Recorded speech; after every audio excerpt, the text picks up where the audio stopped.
Pattern and Sharp from Pickaway Soil and Water Conservation District, and today we are with Tim and Jessica Barr, learning a little bit about beef cattle for our next Pickaway County Virtual Ag Days. Okay. I'm Jessica Barr. And I'm Tim Barr, and we're the owners of Mound View Cattle Farm in Asheville, Ohio.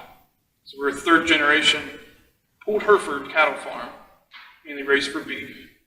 So our beef cattle that we raise have fed over 40 families last year, and will continue to feed 40 plus families each year, just the beef that we raise.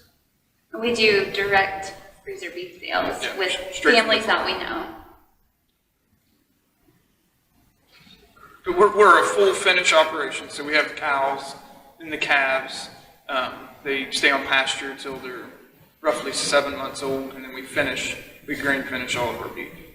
And then from there, straight to the market. So they're born in the spring, Yeah. spring calf. Yeah, we spring calf. They we're expecting 30 this year, 32, And 35, yeah. 35 calves. We spring calf, that way they can have all summer where it's warm and we don't have to worry about the elements outside. Cold weather, they do a lot better calving and taking to their young calves in the warmer weather. And then usually when they're, I don't know, a few months old, 6 months old, going into the late fall, we will wean the calves and we take them over to our feedlot. And that's when we start finishing them out on grain. And usually they're about a year old when they go to the butcher. And then any heifers that we might keep, we'll keep maybe 2 or 3 to 5, and we'll put them back in with the herd. We have a smaller herd just for the heifers. And when they breed, they're going on, well, they'll calve around 2 years old. Yeah, we're a little older. Yeah. We're a little older, yeah. Yeah. So when we take them, we wean from the pasture, so they'll be roughly 400 to 500 pounds. We wean right around the first frost. So as we transition the cows into eating hay that we baled all summer, we'll transition the calves into eating grain. So that's a diet that consists of corn that we raise on the farm, but a balanced diet. So we'll put the minerals and the nutrients in the feed that they eat. So every mouthful of feed is a complete diet.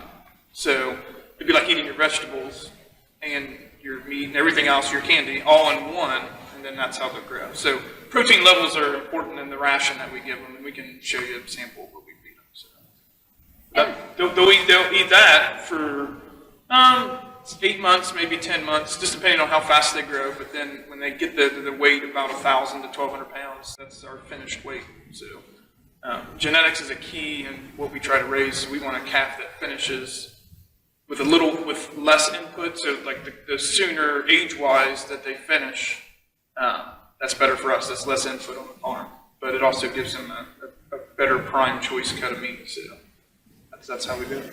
And we wean at the first frost because all summer long we do rotational grazing with the cows. And a few years ago, we burned off all of our pastures and we replanted all of them with a high quality grass mixed seed. And we just, for several weeks, they're on one paddock, and then we'll rotate them to another and to another. And when they're off of the other ones, then they can regrow, and they're naturally fertilized by the cows themselves. And we'll supplement with some mineral tubs, protein tubs, but we don't give any growth hormones or anything like that.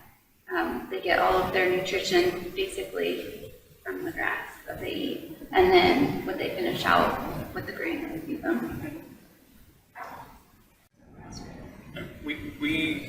We take our beef to all local butchers. So I think we deal with at least 4 different processors. So our sale of beef is directly from the farm to the table. So yeah, I mean, usually the waiting, so this year's pretty bad, but the waiting list to even get into the butcher is over a year, sometimes even 2 years to get in.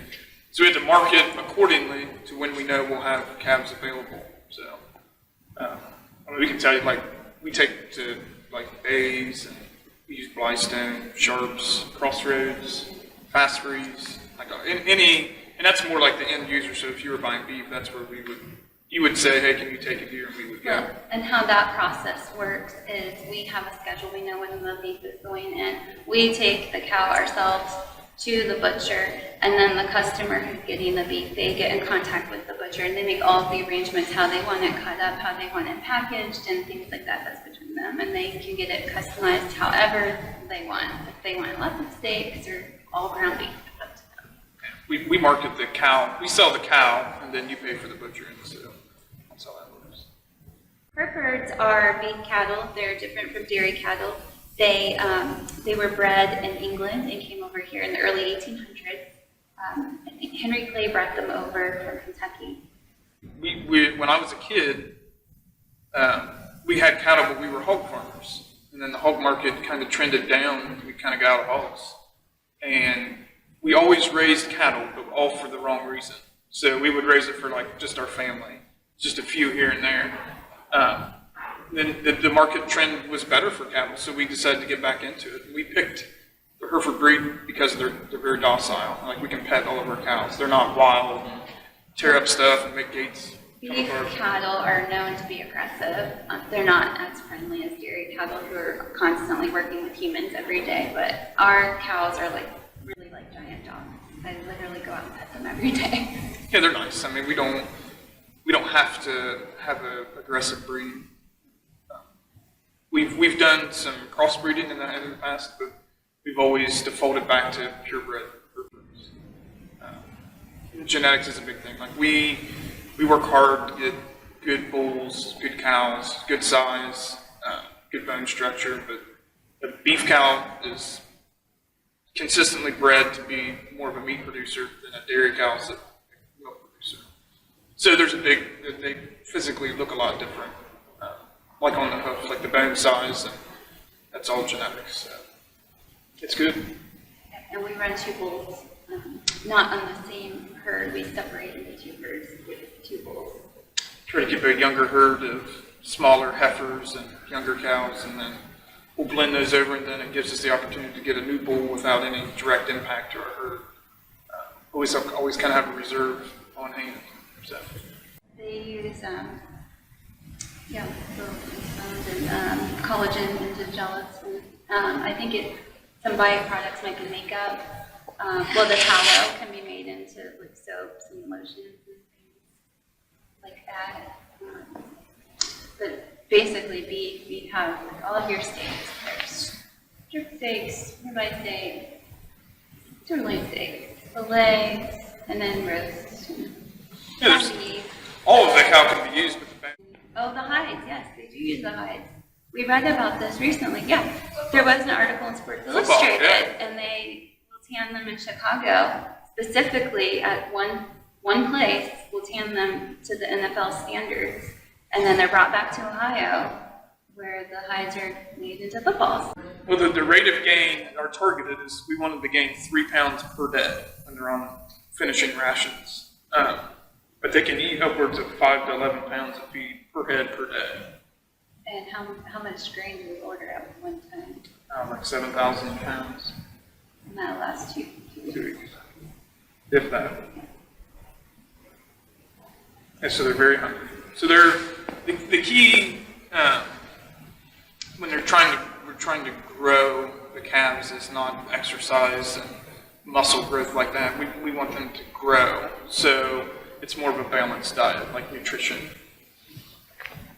Grass to grain, we do it really gradually with just a little bit of grain and a lot of hay, and then gradually we flip it so they're eating more grain and less hay, and then eventually only grain and no hay. But we have to watch them really closely because they'll eat too much too fast, and then it builds up acid in their stomachs, and they'll end up getting what's called acidosis, and then they bloat, and then it makes them very sick. It basically poisons them, and they have no way of getting that acid out, and they'll die from it.